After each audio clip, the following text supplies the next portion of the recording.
KMEG14 News at sunrise.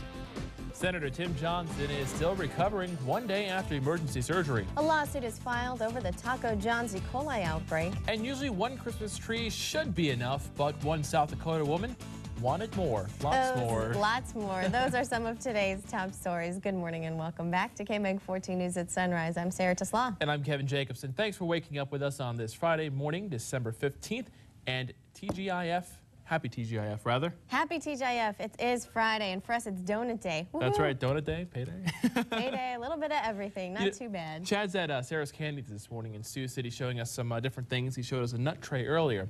And that got me thinking, you know when you go to people's houses for the holidays, they always have candy out, and how hard is it not to try and eat all that candy out of one of those bowls? Like, I'll set out like M&Ms if people come over my place. Yeah. But like, you sit there and pick at it. I end up eating more than what my guests eat, yes. I always do that too. There's never any there when the guests come over. It's all said and done But with. you're fine and you feel good.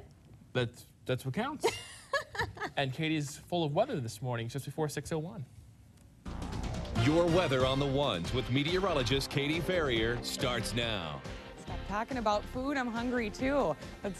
Right now we're sitting at 23 degrees in Sioux City and 27 in Lamar's as well. So kind of a chilly morning out there. But again, we will warm up again to well above average once again later on this afternoon. Satellite and radar across the nation past 12 hours were pretty dry. We've got high pressure basically over the entire midsection of the country. We do have some clouds starting to move in towards our area though. We'll eventually be mostly sunny this morning and then going down to partly cloudy conditions later on this evening. So again, nice day out there. Not going to be too bad as well. Our bus stop forecast looks something like this. It's around 7 a.m. 26 degrees, mostly sunny skies if you are heading out there later on this morning for your bus stop. But as you head on home later on this afternoon, 52 degrees, but a mild afternoon at that. So again, well above average across the entire area. Surface map shows you this. High pressure still in control, but by this weekend, we will start to have some cooler conditions move back into the forecast, especially by Saturday night and also into Sunday. So again, enjoy these next couple of warm days. Spirit Lake this afternoon, you can expect some mild temperatures out there around 48 degrees and some clouds as we head out through the rest of the evening, about 43 as you make your commute home around 5 p.m. What we can expect today is mid-50s to upper 40s across the entire area. Not as breezy as we saw yesterday either. Partly cloudy conditions tonight with low 30s for your lows tonight. And then tomorrow, partly cloudy to mostly sunny skies across the area with upper 40s, not quite as warm. 5-day forecast still looks dry across the board, eventually cooling off, very chilly by the end of the weekend. Sarah and Kevin, back to you guys. Thanks, Katie. South Dakota Senator Tim Johnson is still recovering in the hospital after a congenital condition that caused bleeding in his brain. Doctors say Johnson has arteriovenous malformation, or AVM. This condition puts pressure on thin-walled veins in the brain. These veins can burst over time, causing a rare form of stroke. Permanent weakness, speech difficulties, numbness, seizure problems, all can result as a result of hemorrhages and the presence of AVM. The senator's office has reported that he is responding to both words and touch, and doctors say he doesn't require more surgery. Iowa's First Lady hit the campaign trail to support of her husband, who is running for the Democratic nomination for president. Christy Vilsack spoke to supporters Wednesday at a rally in Ottawa, Iowa, on behalf of her husband. The Hawkeye State's First Lady says she's visiting small towns to get his message out to grassroots voters. So our strategy is one voter at a time in Iowa, and one voter at a time as we travel around the country. And that's always been the way we've done it. We're the underdogs, but we don't have a problem with that. We like our position right now. Mrs. Vilsack also made a campaign stop in Storm Lake. The woman held as a material witness in a federal drug ring case is back in Sioux City. Janelle Rodriguez was arrested in Juarez, Mexico with drug ringleader Ryan Matheson late last month. Rodriguez was transported back to Iowa on Wednesday and appeared in Sioux City federal court for a hearing Thursday morning. The judge dismissed the material witness warrant against her and ordered Rodriguez to be released from custody after she testified before a grand jury. The prosecutor says no charges have been filed against Rodriguez. He says Ryan Matheson is still in the custody of U.S. Marshals. He was found guilty last month on all 7 counts against him, including operating a drug ring. No date has been confirmed as to when Matheson will be back in Sioux City. Buses with the U.S. Immigration and Customs Enforcement are moving detainees arrested from Swift & Company. There's activity going on outside, but it's hard to tell what is going on because people involved in the case aren't talking. The bus's windows are blocked, so it's unclear who the buses are transporting. At about 11 a.m. yesterday, several ICE buses left the facility to board a plane. The first lawsuit in Iowa has been filed in the Taco John's E. coli case, a lawsuit alleging a Cedar Falls girl became seriously ill after eating at a Taco John's restaurant. According to the complaint, Autumn Saul ate 2 soft-shell tacos. She became ill with symptoms of E. coli infection. The federal lawsuit says the girl was admitted to a hospital emergency room. She remains hospitalized with complications. A Taco John's spokesman did not comment directly on the lawsuit, but said the company is sympathetic to anyone who has fallen ill and is working with health officials to isolate the problem. A Siouxland holiday tradition gets a visit from the Grinch. Many residents living on Cherrywood Lane in Sioux City woke up Thursday to find their Christmas decorations torn down. Lights were strewn around, candy canes were stolen, and reindeer torn apart.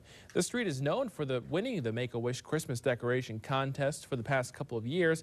At least one neighbor will take her decorations down completely for the rest of the season. Others will rebuild while trying to figure out why it happened.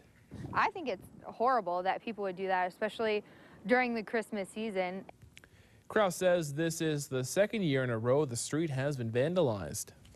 Most people only put up one Christmas tree, but for one South Dakota woman, one wasn't enough. And if you think decorating one Christmas tree is a lot of work, wait until you meet Jan Szynski. She begins the work 2 weeks before Thanksgiving and takes them down after New Year's. This year, she got one Christmas present a little early, her 16th tree. And it's an upside-down tree that hangs from the ceiling. She decided since she has so many trees that she would start doing theme trees. Now she has a baseball tree, a patriotic tree, and even a Barbie tree. Jan says she doesn't plan to buy any more trees, but you never know. I'm wondering, with that upside-down tree, how do you put the Christmas presents under there? Or There's extra room for Christmas presents. Interesting. Well, he's back in just in the nick of time for the big holiday. That's right, the Tire Man from Tires is back in business, and he's already dressed for success. Workers from Tires put the final touches on the Tire Man Thursday after months of hard work. The new Tire Man's torso weighs about 700 pounds. He's made of 35 tires and a brand new shiny aluminum base. And if you look at the snowsuit that's on him, it looks more like a t-shirt because before it used to cover his arms completely clear over the hands.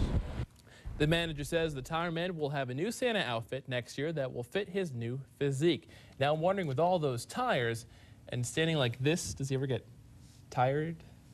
Oh, he did not go there, boo. Oh, the cameraman says forget it and just They're all walking away. Sorry, guys. Come on, it's Friday. Give me a little, credit for that one. No? Sarah, help me. I'm pretty tired too, Kevin.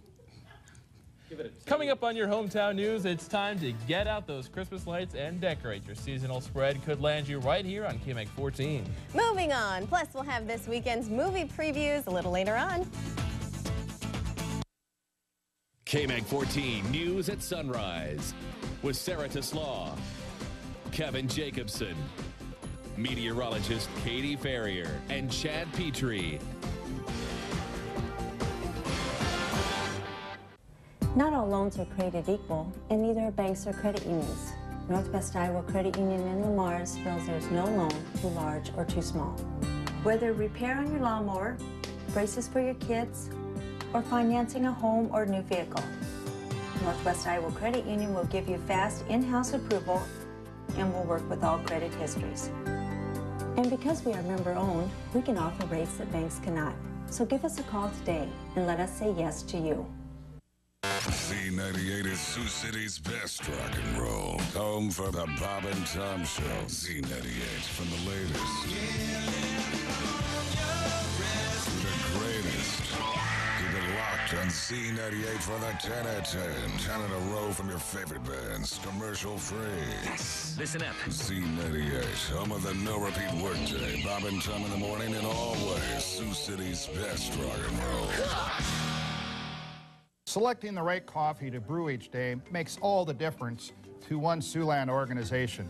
Hi, I'm Ron Hatch, president of Hatch Furniture. And I'm Scott Eimer, general manager of KMEG14.